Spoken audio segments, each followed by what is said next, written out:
Urethra is actually a very beautiful word. Is it kind of? It is. I mean, I could hear it in poetry. Yeah, urethra. Yeah. I feel like whenever they discovered it, they meant to yell Eureka, but when they touched it weird, they accidentally said urethra, and that's when they decided, wait, We should just name it let's just name it that. You sure you don't want to go with pee-hole? I swear, all my people gonna just know it as pee-hole. They ain't gonna remember no damn urethra. I mean, I also kind of feel like chlamydia sounds like a soup, but it'd be kind of like a chowder. Why you gotta be you? I can't help it. I can't help it.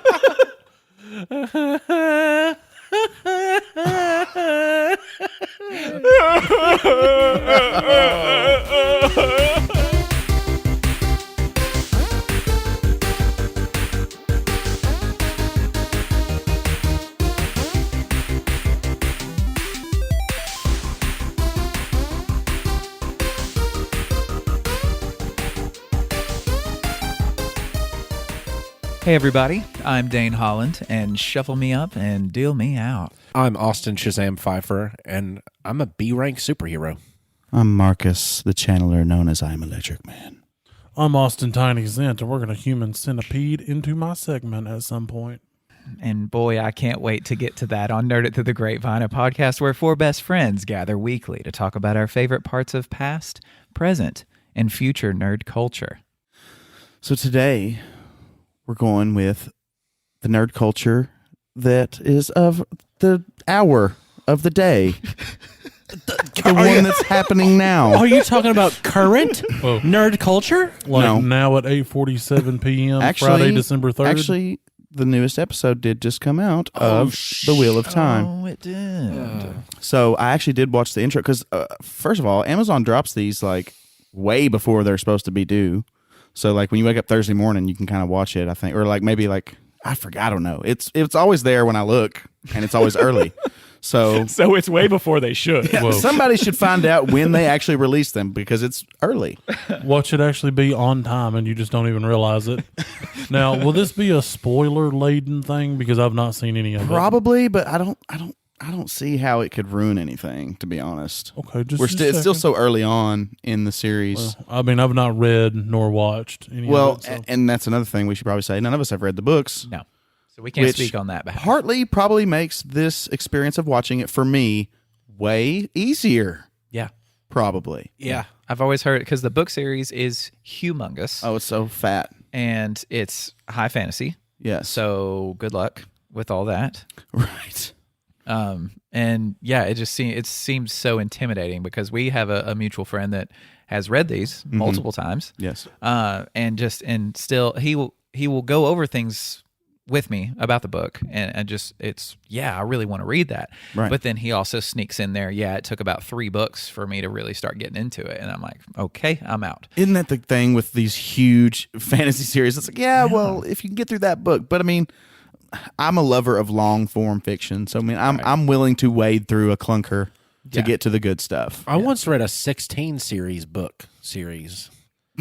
A what? A 16 series. I'm sorry, a book series. series. 16 volume. Is it volume? What is it actually considered? 16 book series. Oh, a 16 book series? Yeah. It's weird for my brain to conceive like how I really the don't encyclopedia? No, I really don't think it was 16 books. I think it might have been like 10 or 12 Was actually. it? The Owls of Ga'Hoole. Sounds cool. Oh yeah, the young adult adventure with anthropomorphic Owls. owls. Yeah, That sounds awesome. it's neat. Sounds It's like The Last Guardian or whatever. The Guardians of Ga'Hoole. That's what it's based off of. Oh, is cool. the book It series, is, The yeah. Owls of Ga'Hoole.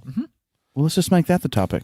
I'm just kidding. Oh no, I saw it a long time ago. No, the trailer for it was the reason I wanted to see the movie because the first time I ever heard "Kings and Queens" by 30 Seconds to Mars, which that's the song they use in like all the sports commercials and Sunny Delight commercials. I think at one point,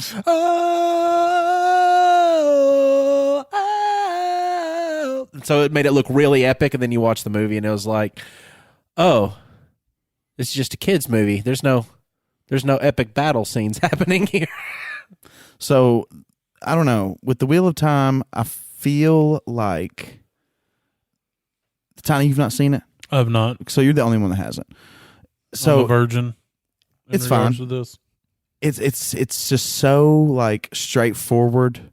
Like I guess people who click on a fantasy show are kind of expecting a little bit of exposition. We're expecting that, you know, some things to kind of just be ham-fisted in there, but I feel like they just injected some things that I feel like made those first few episodes kind of clunky. I think it was their attempt at the stigma behind that whole book series is what we've already talked about. Right. It's a ginormous meaty thing with a lot of fat to trim, like in it. For a lot of us. I mean, I'm sure if you've read the whole series, it's like, no, even those parts are important, whatever. But I think to people that haven't read the book series, that is the part they fear about it. So they said with this thing, they're just like, we're just going to give you all these facts just in this moment in time in the show, and you're going to know all of it instead of having to spend 8 chapters reading about this thing that had happened. But like you've mentioned before to me, just in conversation, it's how they deliver the exposition that you have an issue with, right? Well, I just think it's boring. I mean, like that, it's my opinion, sure, but I think if you point it out to people, sometimes they'll be like, "Yeah, I kind of understand," like, because it really there was nothing for me as the viewer to chew on. But these past few episodes, I think they've done that a lot better. They've done it. They intermingle the character moments within. At the same time, well, I can't talk about it. There's this one part in the new episode. I haven't watched the whole episode, but in the very beginning of the episode, Moraine, that the sorcerer lady, is talking to, I believe her name is Nynaeve, and she is like trying to explain to her how to channel the one power, is what they call it in this fantasy world. And but they've also just gotten to this very important place with like all these like complicated politics, and so she's trying to explain all that to her, you know. And so what you could do is be like, here at the White Tower, the politics is bad, and we talk about it behind each other's backs a lot. Or you can, like they did it in that episode, they made it about the character Nynaeve being this newcomer to it and being intimidated by it. And then she kind of has this moment, and Moraine says, it's okay to be afraid. Like, you know, because she has this hard exterior and she's really stubborn. But it's like, I think Moraine started to see through that a little bit. Moraine. I believe I'm saying it right. Mom always called meringue cow slobbers. So I don't want none of that cow slobbers on my pie. I'm like, well, Mom, what about in meringue's delicious. Moraine? I don't know. Oh, not meringue. We're from Tennessee. Meringue, We say things Moraine. funny. I think it's I Moraine. know. Moraine. Trust I know. me. I'm not talking to you. I'm talking Anyway. to those people that listen to us. Oh, I was about to say, I So- say things bad all the time. So they get this exposition part kind of out of the way earlier on in the series, and it did put you off initially. I think so. I mean, because there was a lot to do there. Yeah. But I just, you know, I feel like a lot of it could have just been solved. I mean, because it's already very Tolkien derivative. But I think they could have had like this big epic prologue kind of scene like we had in the Lord of the Rings trilogy that would have solved a lot of those problems, that they could have just hit the ground running with the character stuff from the very beginning, which I think would have helped a lot. But I will say that I think these past couple episodes, and it looks like the episode that I've watched just the first like 15 minutes of is going to be a really good one too. It's starting to pick So up. I think it's starting to turn around. I think it's going to become a pretty good show. Well, you want to be shown, not told, a lot of things, Right? Like, especially when you're watching something like that, and also when writing. Like when you're writing, you want the reader to see what you're saying in their mind instead of you just saying words for them to try to understand. So I think as the story gets more complicated, as we see things unfold, we're not going to need this boring Right. talk. Well, and I think that it's going to become a little less Tolkien derivative as it goes on. It's going to kind of get its own legs to stretch and go, and not feel like a typical kind of D&D adventure. The hero's journey, basic kind of thing. Speaking of that, though, they're going to make a D&D movie with Chris Pine. Excuse me? Interesting. They're making Is a it D&D Drizzt? movie with Chris Pine. I have no idea. I figured you'd have some thoughts on that, Tiny. Well, I mean, it kind of depends where they're going, because there are so many different books and book series based on Dungeons and Dragons. So is it like a telling of one of these famous characters like Drizzt, or is it set in like a Dragonlance world or what have you? Because, I mean, like I said, it can go 1,000 different ways with that. And there's already lore involved with it, so I wonder if it's going to be a lore-based thing to where it is a canon thing for the D&D universe, or it's basically like a campaign in a movie to where there is no canon. Even as far as the lore goes, that still varies world to world. What if it's just Chris Pine playing D&D? Yes, I will do that. I will watch that. I mean, I'm just going to be real honest here. I'm not sure who Chris Pine actually is. He played Wonder Woman's boyfriend. I mean, I've not seen that. Have you seen the new Star Trek films? The new Captain Kirk. I've seen the first two. He's the new Captain Kirk. Okay, the young Captain Kirk. Yeah. Yeah. Good actor. Yeah, great actor. He is. So from all I've read, I've not done a whole lot of research. I've known it's been coming out for a while, but there's not really any details about the story yet. But you've already given an interesting perspective. If you're going to do a big, you're going for star power. You're going for. I mean, we're in the realm of fantasy adaptations now, so everybody's going to try to make their own collective universe, kind of like the MCU, but just in fantasy worlds. So which one should they pick? Should they just do the Forgotten Realms, or should they? I would start there. That would be a good place to start because there's so much to discover in the Forgotten Realms. Mm-hmm. Now there is some lore that does travel between the different worlds. Sure. Like a lot of elven behaviors are similar, dwarven, so on and so forth, but they can vary in concentration and where they are. It would be interesting to see what they do with that. Because like I said, it's just so wide and expansive and all-encompassing that to say a movie's D&D based is not really saying a whole lot. Yeah, that's what I was going to say, too. Like, that doesn't tell me much, like... That it's Dungeons & Dragons movie. Yeah, because Dungeons & Dragons is just homemade, like... fantasy, right? But like y'all are saying, there is lore to it, and so you could just pick up with something like that, or something based on that, or maybe they just write a new adventure technology within that world. Technology alone, in the movie standpoint right now, is enough to make a Dungeons and Dragons movie just at least look entertaining. Because the thing about a storyline of Dungeons and Dragons is it's not the same for everyone. So it's like we're all experiencing this new quest, this new adventure just together. So that would be great for me. Anything would be better than the year 2000's Dungeons and Dragons movie that came out. If you've never seen it, don't do it. It's real bad. I don't trust Rotten Tomatoes, but it gives them a 10%. And I think the IMDB score based off of viewer rating is 3.7. So are you saying the score should be higher? No, I'm saying it absolutely sticks well, because I can remember watching that movie as a kid, and not really as a kid. I mean, I was like 10 in the year 2000 or 11. Hell, I can't math. But because I loved the fantasy stuff, and I loved all the role-playing games and everything else like that, and I was like, oh, a Dungeons and Dragons movie, cool. And you get in there, it's just real hokey. Like, right. Well, there are multiple Dungeons and Dragons movies. Right.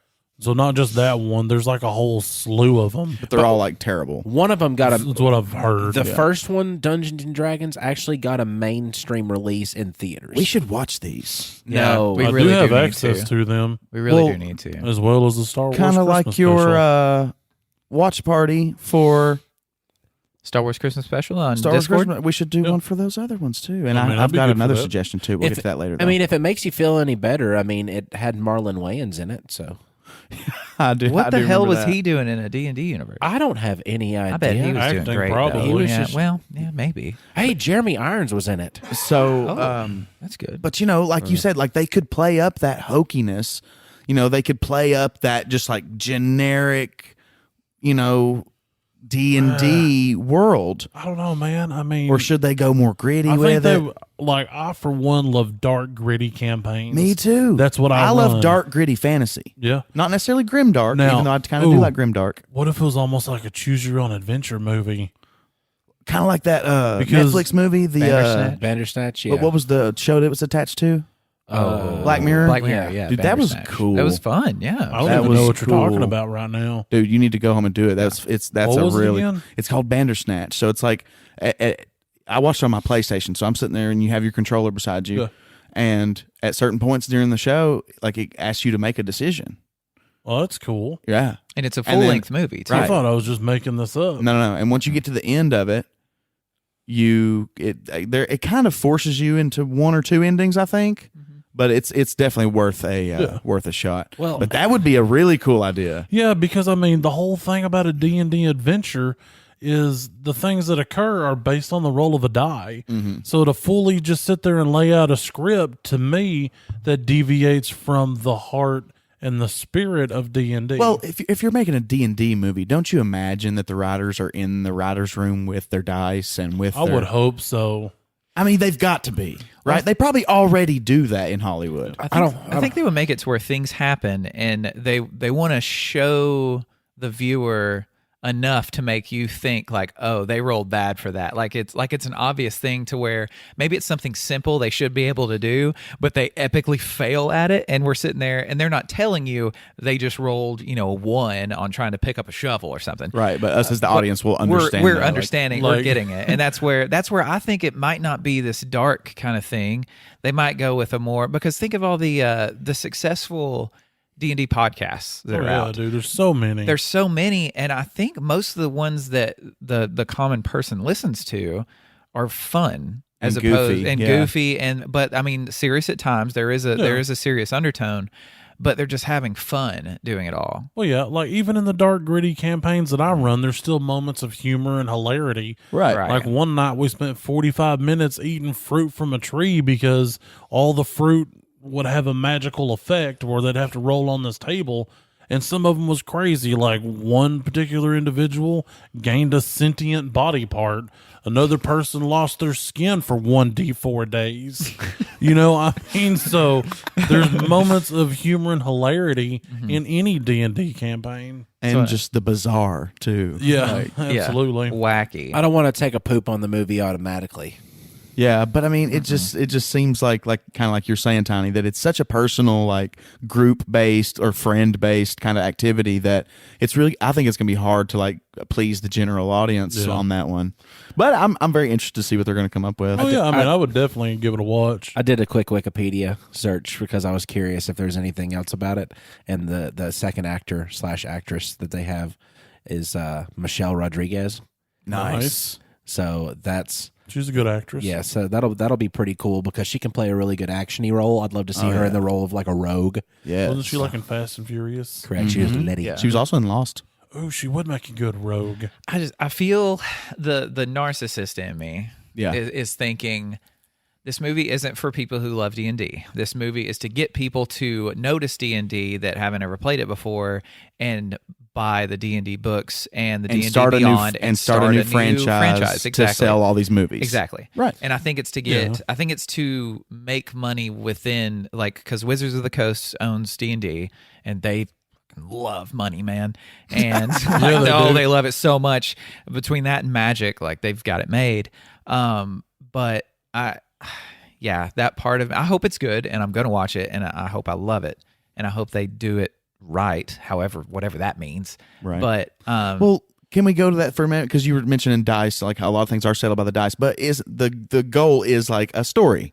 Yeah. Like the collective goal is to tell a story. And so in a writer's room, it's like, I mean, we've kind of got an idea of where we're going and what we want to do, but maybe certain things you leave to the dice. Like, so we know that the hero's going to win, blah, blah, blah, blah. We're not going to kill Chris Pine in this movie. Right. But or maybe we do at the end. They're missing out on an opportunity if they don't take advantage of it. They need to offer people the idea of the old movie theater experience again too, with it, like encouraging people to go to the theaters to see this movie and offer them a gift with their ticket purchase, which it wouldn't cost them any like a special D20. That's exactly what I was going to say. Like especially with the movies printing on it, like the actual stamp that the movie's main seal is, like the main stamp on the movie. Like make that on that D20, and everybody that gets a ticket for the first so many tickets gets one of those D20s. Well, and just think about it. If they make these successful movies, whether we like them or not. Mm-hmm.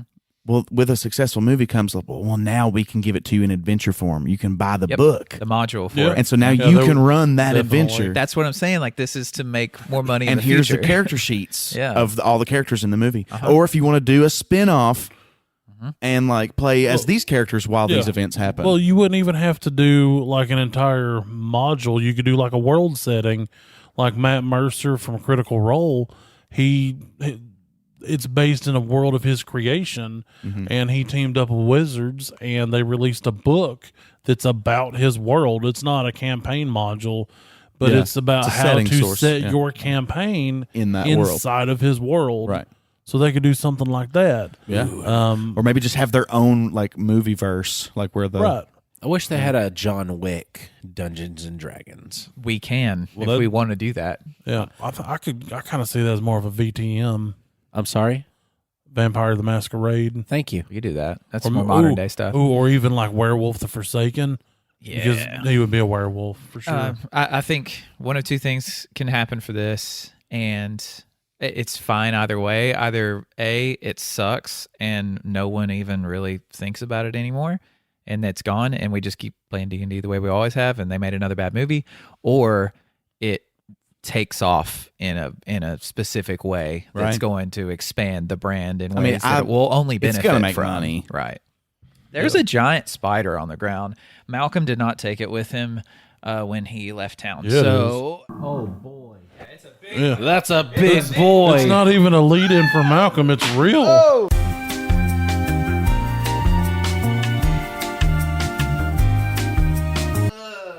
That was a Good job. If that was a wolf spider, it's a timber wolf. I got it. Hey, save that for me. I might eat that later. Protein, yeah. So yeah, Wheel of Time is a thing, and so is the D&D movie. Well, okay, like, Hold on, here it comes. so you mentioned like dice rolls in the writing of the script. That is a thing that's happened before. Margaret Weis and Tracy Hickman, a lot of their books are based on campaigns that they've played in, and they've released like special editions of this. The one that I can think of off the top of my head is their Chronicles 1 trilogy, that there's actual annotations in there saying what happened in their campaign, why the book is going this way. Like, oh, well, he failed a roll here, so this is a result of that. That's why this was written that way. And it was like a peek into the writing process and how they brought Dungeons and Dragons into a novel.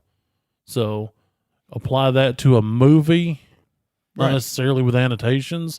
That could be really cool. Yeah. But I do want a custom movie-based D20 Wouldn't that be special. great? Yeah, That'd be or awesome. a mini of like the main character. It's just like whenever we got those Pokemon cards? Yeah, those Pokemon cards going to the movie as a kid. Like, the Ancient Mew. yeah, wouldn't that be great to get like your? But as an adult, you're like, oh, now this will stay with me for a long, long time. Much like And it's gone. Much like my my viewing of the Doom Patrol is staying with me. Has anyone here watched Doom Patrol or knows what Doom Patrol is? I'm Googling it right now. May have. I saw the thumbnail. May have. Almost clicked upon it, but haven't. I've seen the first 2 of the 3 seasons. And I believe I've even purchased the first season for roughly $7 to $12. Doom Patrol is an American superhero television series and was developed by Jeremy Carver based on the DC superhero team with the same name. It's got a girl in it named Jane. Rita Farr is another character. They've got Vic Stone, who is Cyborg. So most people who are more mainstream DC fans are going to know Cyborg. Then you've got Cliff Steele, and you've got Chief, and you have got Larry Trainer, who's also got the Negative Man, so the Negative Entity. So basically, this is almost like B-grade superheroes. Like, you're not your mainstream superheroes. You're not your Batman, your Superman, your Wonder Woman, like, stopping, like, worldly events. Like, these are people with powers just trying to understand, like, what the hell they're supposed to do with their lives. Just because, number one, Rita Farr, her power is Elastic Woman. Like, she has the ability to change her body at the molecular level and adapt it into any shape, size, or anything she wants to with it, really. Hit the hot horn for me. Yeah, I'm going to hit that. Because that could be real hot. It's for you, buddy. And if she doesn't keep her emotions and everything that her powers are tied to, like her emotions, in control, her body essentially melts into this giant blob monster. Like she has a meltdown and her body's not able to control her power, and she like almost consumes a whole town because of how out of control and wicked her power is. And hers isn't even the coolest power. Like she just gets to use it a few times here and there because she's just learning how to do so. Same with all of them. Cliff Steele, who is by far the most vulgar of the characters on the show. Robot Man. He's Robot Man. And Robot Man is a brain who is a human brain that was saved from a traffic accident. And it just so happened to belong to race car driver Cliff Steele. And it's the part's played by Brendan Fraser. So the fact that I was in this, we were having these big ideas of, Brendan Fraser this, Brendan Fraser that, that'd be cool. And then I'm like, he's already in a show. Like, and so that made me more encouraged to watch it, just based on him acting in it, just because I wanted to see how he did. And I love his part in it because he's how I would imagine a NASCAR driver being if I was to be around them in real life. So does the brain have superpowers, or is he merely super because he is just a brain? He doesn't have superpowers, but he is encased inside of a robot. Yeah. So that is he's Robot Man. So that's how he's super. He's Robot Man. He's a giant, super strong, super fast robot. And then you've got Jane, who has 64 individual personalities. She is what is it? Multiple personality disorder or dissociative personality disorder, something along those lines. But every individual one of her 64 personalities has its own unique superpower. It's really cool. And she has that she completely is engulfed by this personality whenever it becomes her. So it's like Rogue, but not Rogue. No, Rogue touches people and then absorbs what power they have. That's what I'm saying. So she can have any power, but she's different people. So kind of like Rogue, but not Rogue. I guess so. I guess it could. I don't mean that in a negative way. No, I didn't think you did. No, I didn't think so either. We already have Negative Man. Like, we're getting to that. Yes, and that's going to be the, oh boy, I'm just going to let you know that those Trulies that I drank earlier are starting to kick in, so I'm feeling a little bit. His name's Larry Trainer. Larry Trainer was a test pilot in the Air Force, and he flew an experimental flight to try to go into outer space from the air into launching an actual plane into outer space and then making a re-entry back into Earth and landing. Well, when he went into the out of the Earth's atmosphere and into space, he ran into a wave of cosmic energy that both simultaneously burned him to the point of where his skin is just charred to bits, and installed in him a negative spirit who is actually powered by that cosmic solar radiation. So he's a dual identity person because he's got both Larry Trainer and he's got the negative spirit. So, and they'll like separate, and Larry will like pass out because they don't communicate really well because they can't, because it's just a journey you'd have to take with it. But the show's freaking wacky, guys. It's not just like a superhero show. It's wacky. I mean, the main character in it, have you ever seen Dodgeball?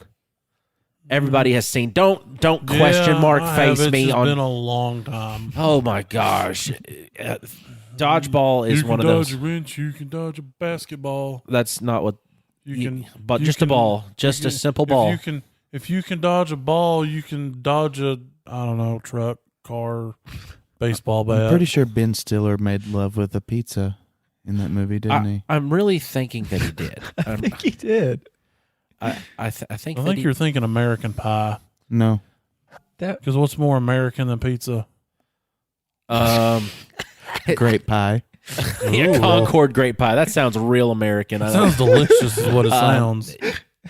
Alan Tudyk? I've always heard it as Tudyk. Is it Alan Tudyk? Alan That's how Tudyk. I've always heard it. Yep, it's Alan Tudyk. It might be Tudyk. It is Tudyk. Alan Tudyk. Heard people say He's Tudyk. from Dodgeball. He was in Serenity and Firefly, Tucker and Dale versus Evil.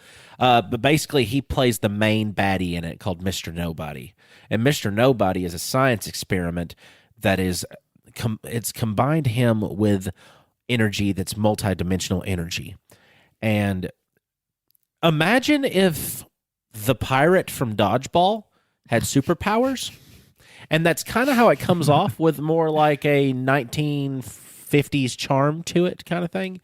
Yeah. I don't know. And he's wacky. He exists at all points in time at once. He can be randomly there or not there just based on what he's wanting to do. It's a very cerebral thing. Go ahead there, Marcus. You said his name was Mr. Nobody? His name is Mr. Nobody. Wasn't Jared Leto in a movie called Mr. Nobody? I think so, but I never saw that. No relation. Okay, because he was also in like a bunch of time travel stuff too. Anyway, unless it was the same person. I never saw the think movie, it's so DC. I can't tell you. It was an interesting movie. It might be the same person. It was a weird one. What's neat about his character too is he breaks the fourth wall with the Watcher. Yeah, like so he knows you're there, and it's cool that he because recognizes. he's basically just narrating things into existence. Yeah.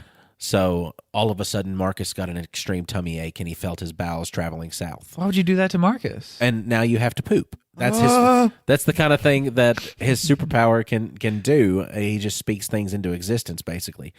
But there's a scene with a giant cockroach and a giant rat making out. I'm talking like kaiju, like movie monster sized rat and cockroach making out.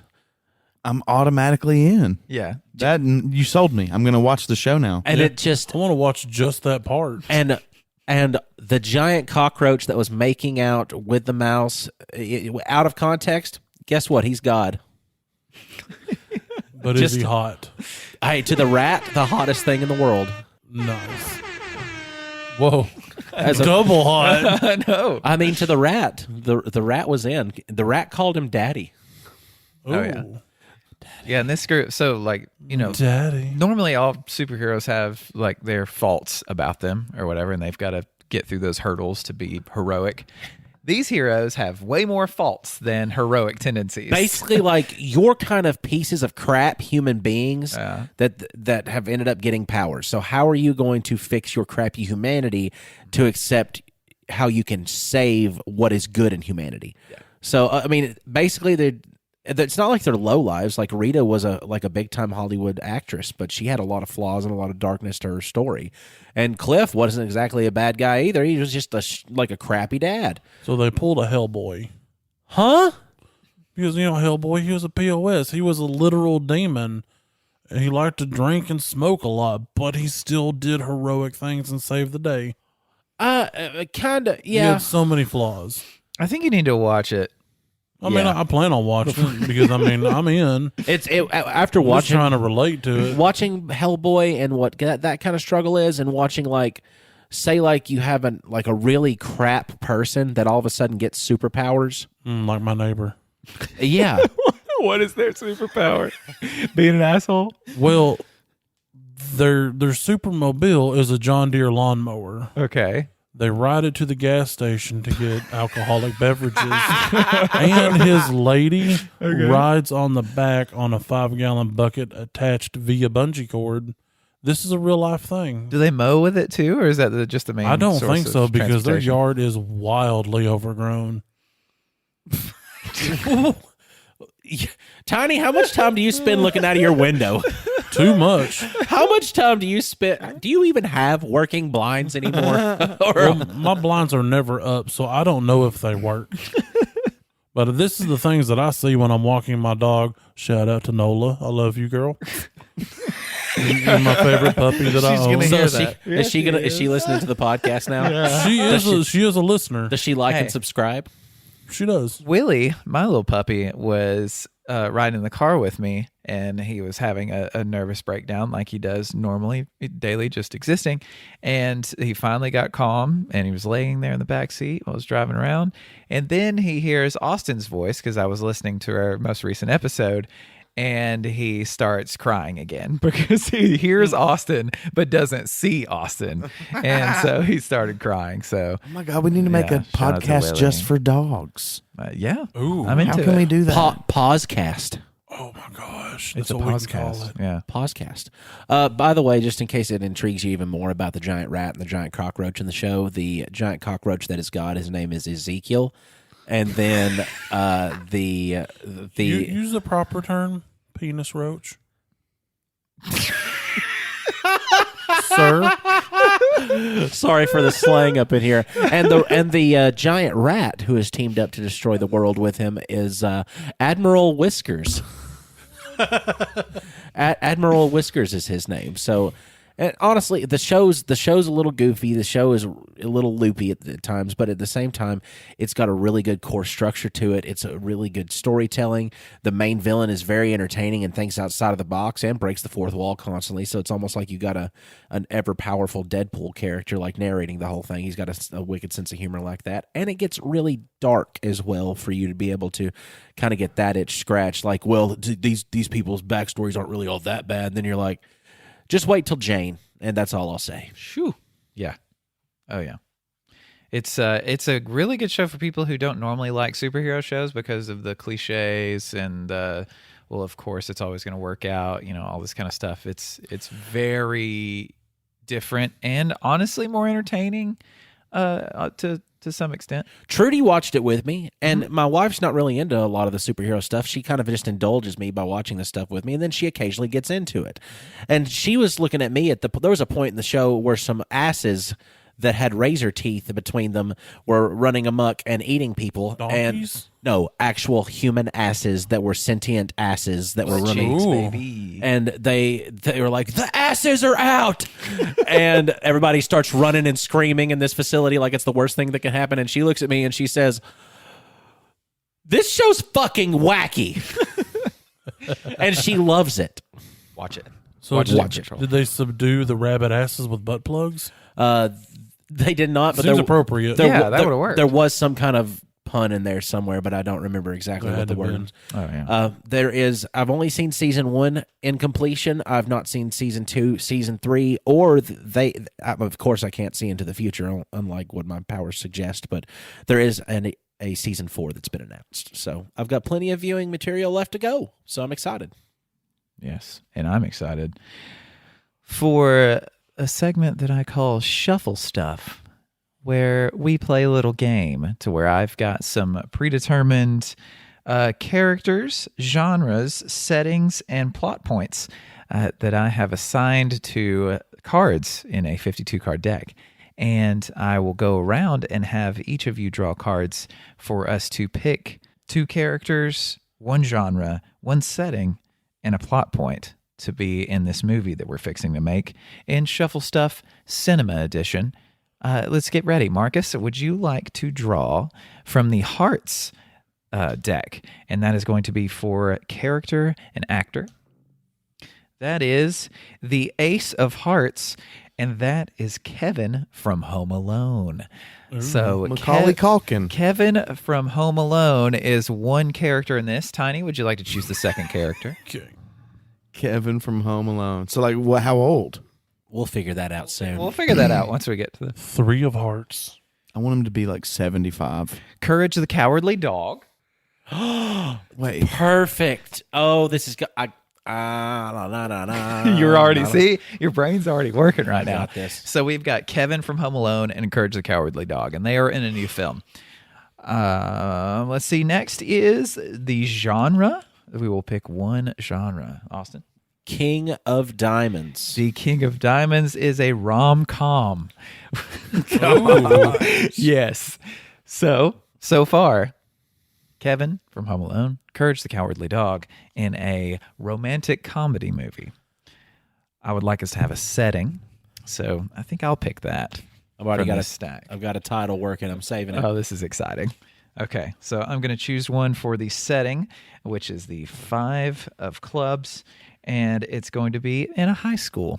Oh. So Kevin's in high school Kevin's now. in high school now. God. See, I knew we'd figure it out later. And he's one to do it doggy style. We need to. What? Courage the Cowardly Dog. Oh. I don't know why I thought you meant something sexual. No. I mean, he's obviously going to fall in love with Courage the Cowardly Dog. Or is it his best friend? We don't know. Well, it's rom-com. We'll find out. Maybe he helps him in his relationships. Maybe. Marcus. We need another character. Yeah, we're back to you. No, we already have two. Kevin from Home Alone and Courage the Cowardly Dog. Yeah, but if it's not going to be what he said, then okay, you're right. Then we need because of another the character. situation. Okay, but let's see what the plot point is, or a plot point to kind of get us going. Nine of That is Spades. the 9 of Spades. There's recently been a divorce. Okay. So.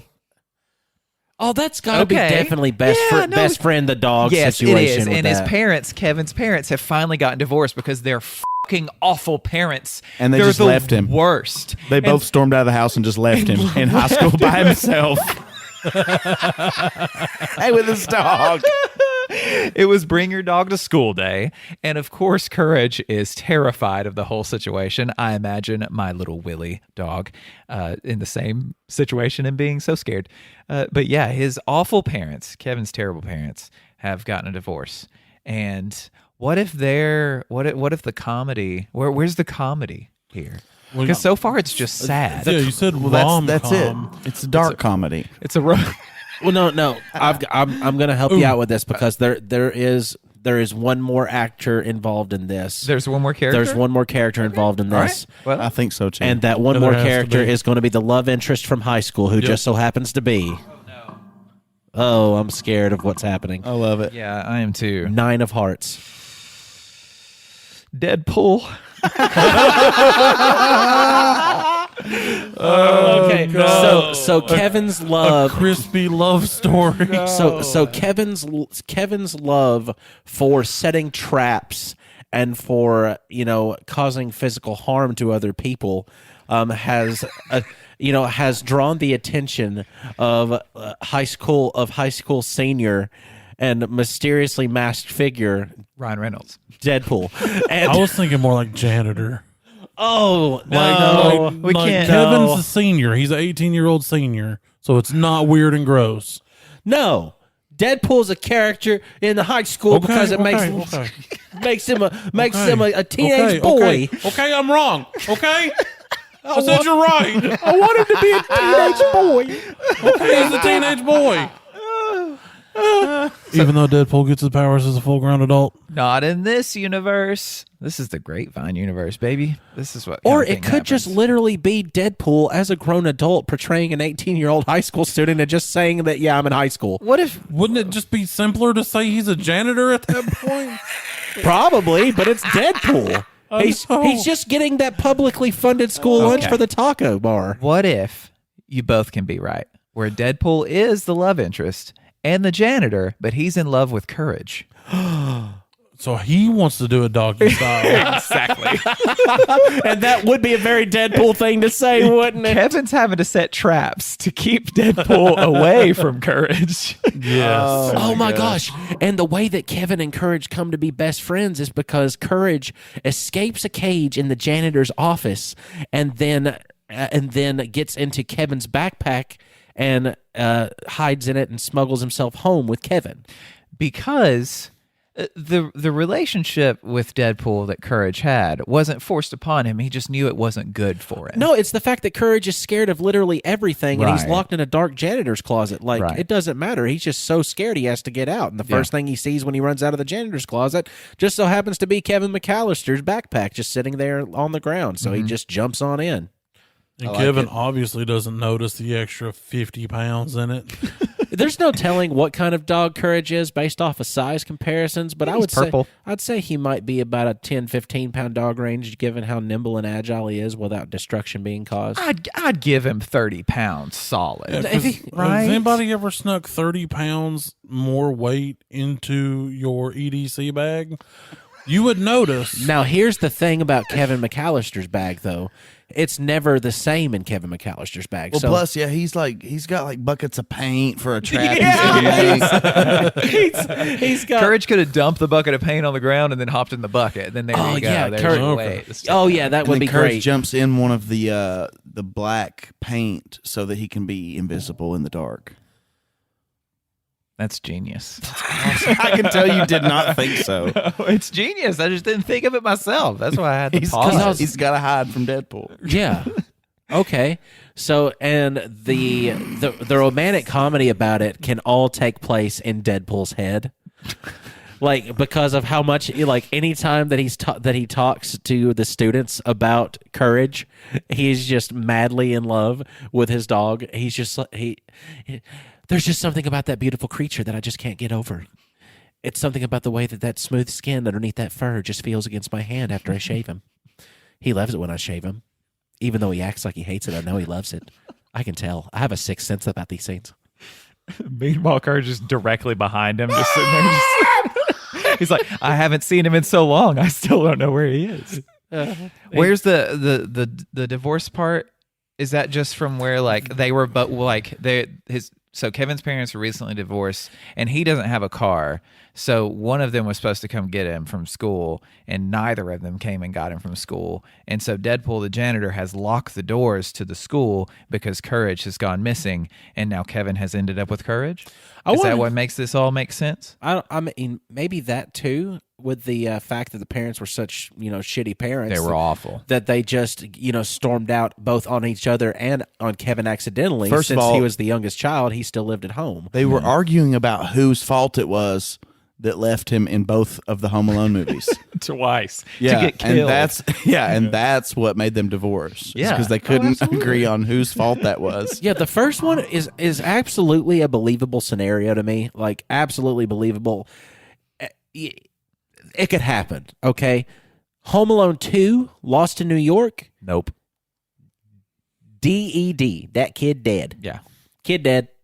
Well, yeah. He's being chased after by two wet bandits. Sticky bandits. Sticky bandits. Mm-hmm. In the It second was movie. D&D and DOD. Dead over there. Damn. So I think we've come up with a pretty good movie. Would you watch this, Marcus? I would absolutely watch it. Yeah. If Deadpool gets to decapitate the wet bandits. Oh, They've got to be there. You're right. Because the wet bandits have the wet bandits have struck out of jail again, only to find Kevin home alone. But he's even more prepared. But they're even more prepared because they've been in prison for so long. Now they're the loose bandits. Oh, because they're loose from jail. Because they're loose. Yeah, they're loose from They're prison. loose from prison. Yeah. I don't get the were y'all joke. going Yeah, with where are that? you guys going? ow. Hold on. Ow. Okay. All this can only happen if Macaulay Culkin, like now, is playing his character that's a high schooler, right? Well, that's about on par. What if this is all an adult high school? That would solve all the problems. Oh my gosh, that would be incredible. Yes. Yeah. I was a child star, so I never really went to. Well, he's not playing himself in the movie. No. No, that's wonderful. Well, no, my parents kept forgetting to enroll me in school on each of the So now school years. Deadpool and Macaulay Culkin can have a love interest. Now they can be in now love. it's okay. Yeah, and Carriage is just scared of everything. That That's could be all. that could be the sequel to our movie that is titled Home Alone 2. Much? Solid. That was a successful Shuffle Stuff Cinema Edition, guys. Thank you. Thank you for entertaining me. You're welcome, Dane. Wait, was that the entire segment? Did we do it? Yeah. Killed it. Oh wow, that flew by. Yeah. Let's do another one. Tiny, go. Yeah, another one. That brings us to my human Pete. Human Pete? My human Pete. Smack your head. Yes, Daddy. We're in a human centipede into a little thing that I like to call, not trying to unlock my phone, but Tiny's Terrible Tabs. What? You tricked me. Yeah, because when I said human centipede, I meant segment, like I was doing a recurring segment.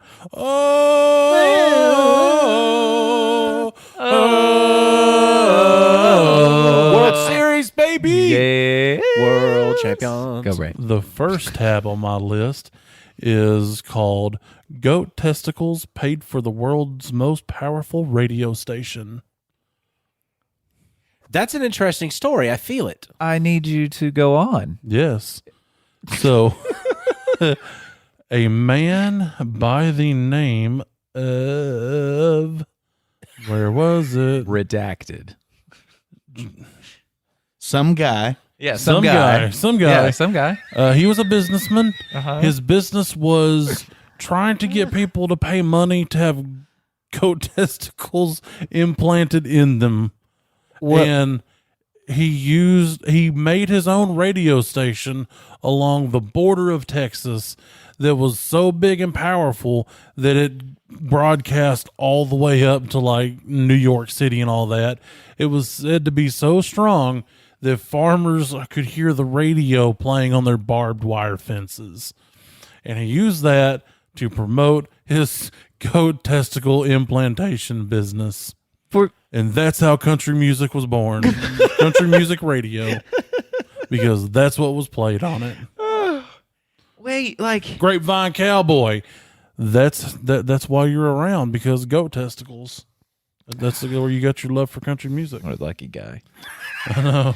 So he wanted people to put goat testicles in where their testicles are? Yes.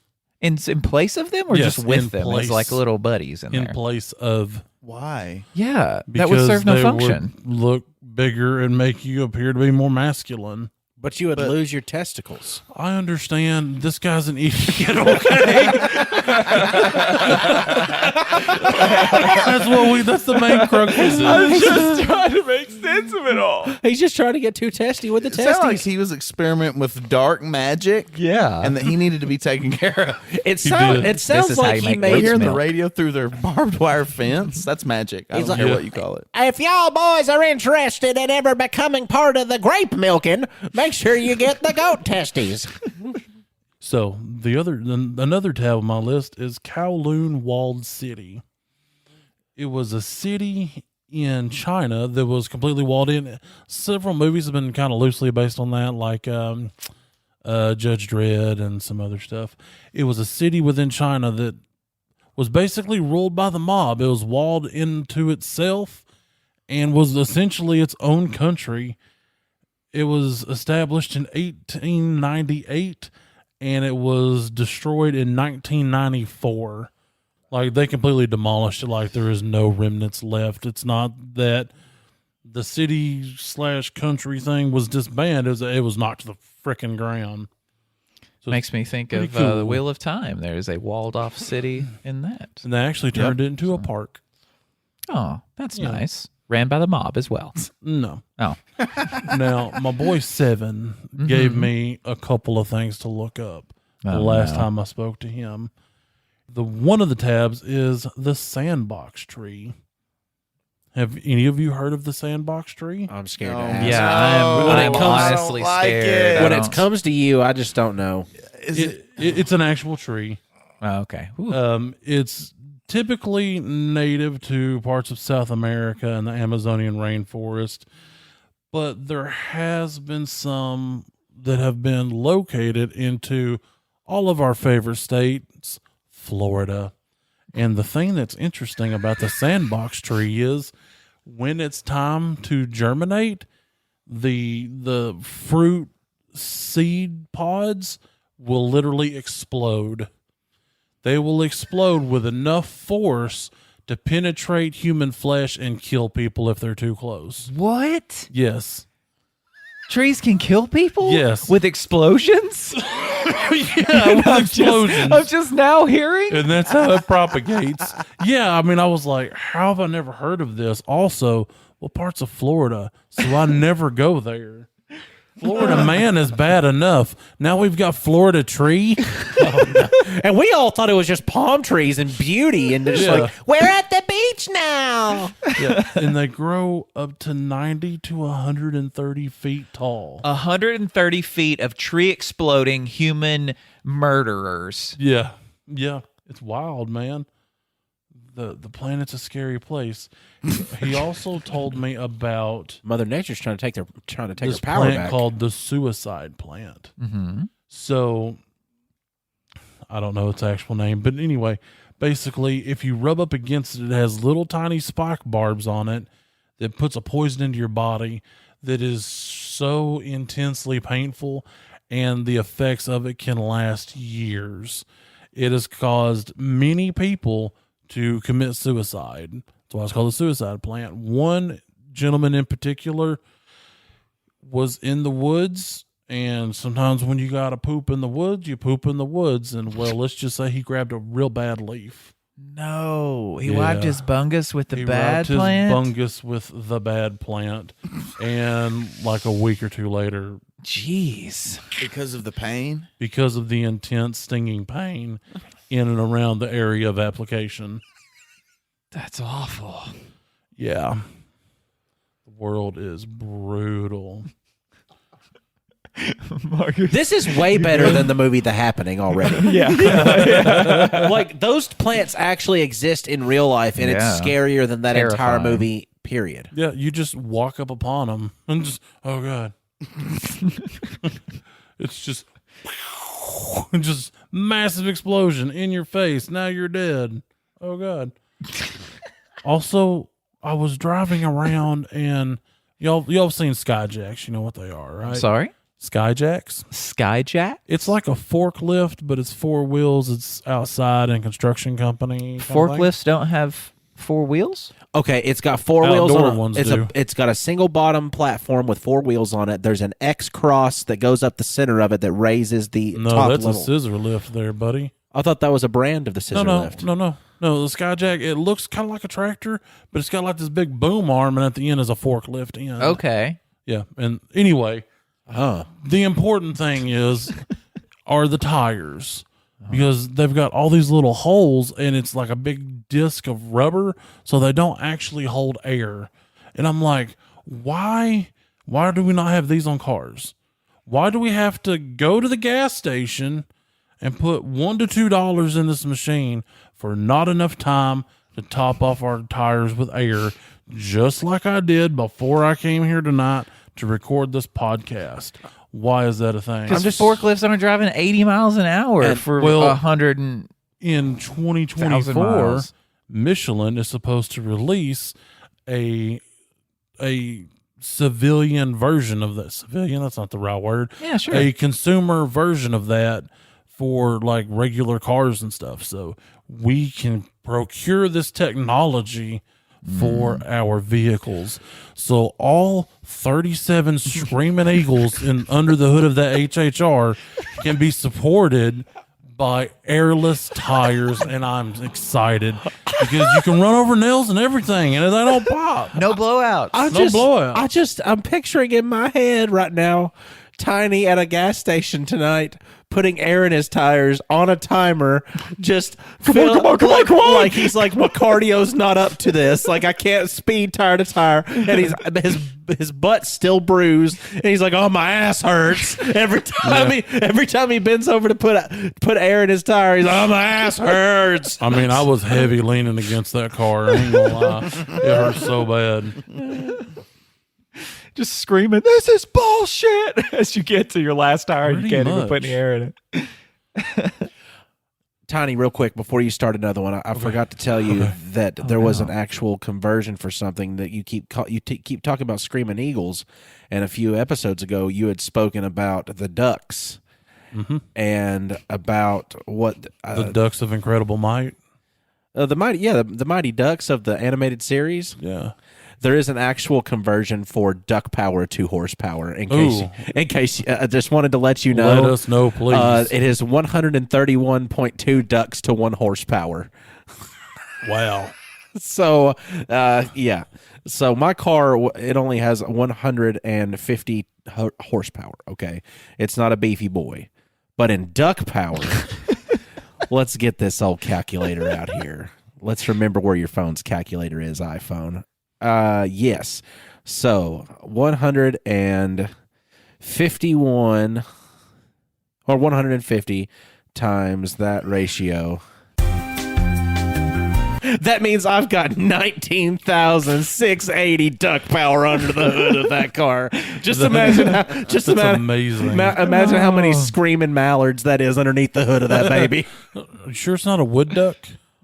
How much wood would a wood duck duck if a wood duck could duck wood? 7. So I just kind of need to know the duck power to horse to screaming eagle conversion for that HHR. I'm sure I could look that up at some point. I just think that was I've been meaning to tell you. I just now felt like a good time. Yeah, and I really appreciate that. The next tab on my list is Appalachian folk magic and granny witchcraft. Yes, please, more. Yeah. Now, some key takeaways from this is although granny magic is a relatively new term, the traditional magical practices of Appalachia have a long history. Many practitioners in the mountains use a combination of faith healing and traditional folk magic. Granny magic is experiencing a resurgence in popularity as people with mountain backgrounds embrace their heritage. Can I learn granny magic though? No, you have to be a woman. Sorry. I can't. It's a part of the woman-only rules. club. Yeah. Okay. Well, it's called granny magic. I know that, but can Granny teach me granny magic? Well, it's something to do with the power. I don't know. I'm not a granny. It's something to do with the power you're tapping into. It's corrupted for the males to use. I see. Kind of like with the Wheel of Time. Everything goes back to Marcus's topic. That was last episode, wasn't it? I can't remember it. No, that was this time. Yeah. Yeah. Well, yeah. This article does say primarily women. It says primarily, not completely. See? Okay, so Dane can granny magic too. These healers use the concepts they'd learned in Scotland, England, and Ireland. Once they'd settled in, they met their Native American neighbors who taught them about plants and roots and leaves indigenous to the mountains of North Carolina, Tennessee, and beyond. They also blended their practice with German immigrants who arrived in Pennsylvania and began migrating south and west. So basically, these grannies were like the healers back in the day. Like, oh, I'm feeling sick. So instead of going with the doctor, you go with the granny witch. She'd whip you up a potion, based on things she'd learned and sprinkle in some, beliefs. And I'm doing this thing with my hands, and it's amazing. And then you drink it, and then you feel better. He was using a mortar and pestle. I was. Mortar and pestle. Well, how come my grandpappy was able to kill a planter's wart on my foot then? He did it with faith alone. Happy magic. Faith I alone. I will say, growing up, I was a small child, and Only you though, not me. so I was a big boy. I had like a really bad like wart on my hand that wouldn't go away for years. So my uncle David, which if none of you know him, you're more fortunate than I am. He knew a man, and his name was like William. He was from like out, like out in the Backness area, and they brought him to our house, and he using a piece of straw that he'd been chewing on for a certain length of time. Like he had to chew on this particular type of straw for a particular length of time. He took it out of his mouth, swizzled it around on my finger, and within like 2 to 3 days, that wart that had been on there for years was gone. That's a true story. It's not made up at all. That's pappy magic. Yeah.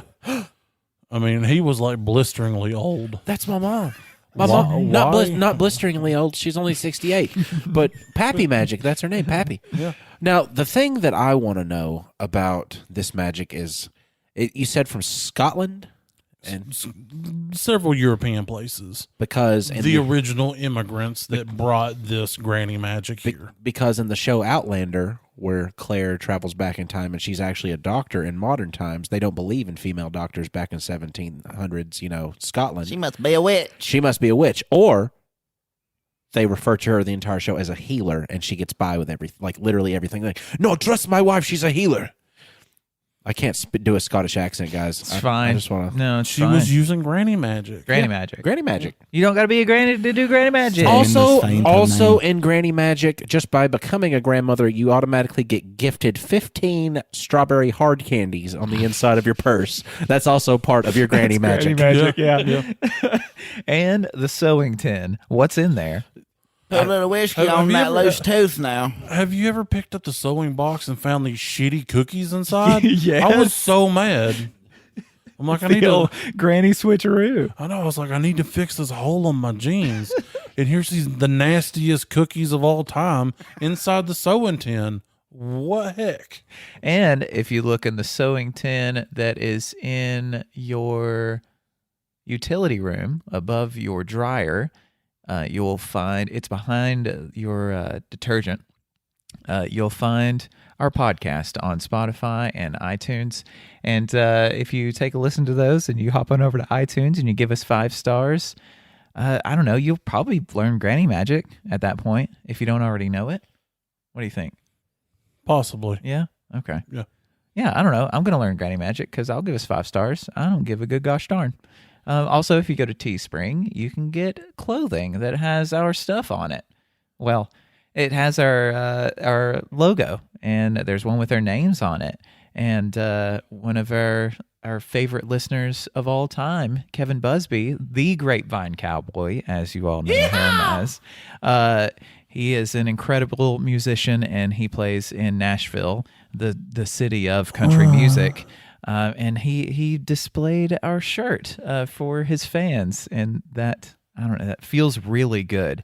It's like a dream come true. Awesome. It really is. I don't know. Like, I I feel amazing because of it. You know, the royalties are they're going to be coming for that. Thank you for doing so, Kevin. I appreciate that a lot. And your royalties are the mentioning of you on this podcast. Thank you. And if you ever want to talk about what you've done on Teespring by purchasing your hot, stinking, fecal garbage mug, you might want to discuss, what am I going to put in this? So you just get on Facebook, Instagram, or Twitter at Nerd Grapevine, and you can ask us questions on there and conversate with us and everything. And if you wanted to donate a little bit to the cause, you can get on the Patreon, and it is at Best Friends period, Tiny Ink period, and you'll get a holographic sticker and the cure for the common cold. So Nice. just pop on there and do your best to not eat a lot of cheese before your podcast. That might cause your voice a little bit of... On the count of 3, let's give Grapevine Cowboy a one big yeehaw. Okay. Right. 1, 2, 3. Didn't that feel good? Now join us on Discord. There's a link in the description. We're going to have a movie night. We're going to show the Star Wars Christmas special. So join us. There's meme channels. There's all kinds of stuff. We're on there live, uncut, uncensored, fully circumcised. Check us out. It's amazing. Why were you so intense when you got to fully circumcised? Like, just to further push the point. Because every time I said uncircumcised, you had Discord. I hate giving you setups. They take my brain too I was much. circumcised with Granny Magic. All Granny did was put a Werther's Original inside of my foreskin she'd been sucking on for a little while, just dissolved off, and now I got a scar. Please tell me that was full of sugar. No, sugar free. That's an abortion.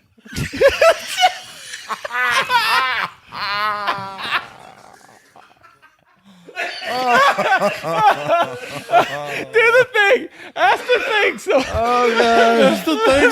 What do you do with the grapes? You get a granny mage to come and invest them with sorcery.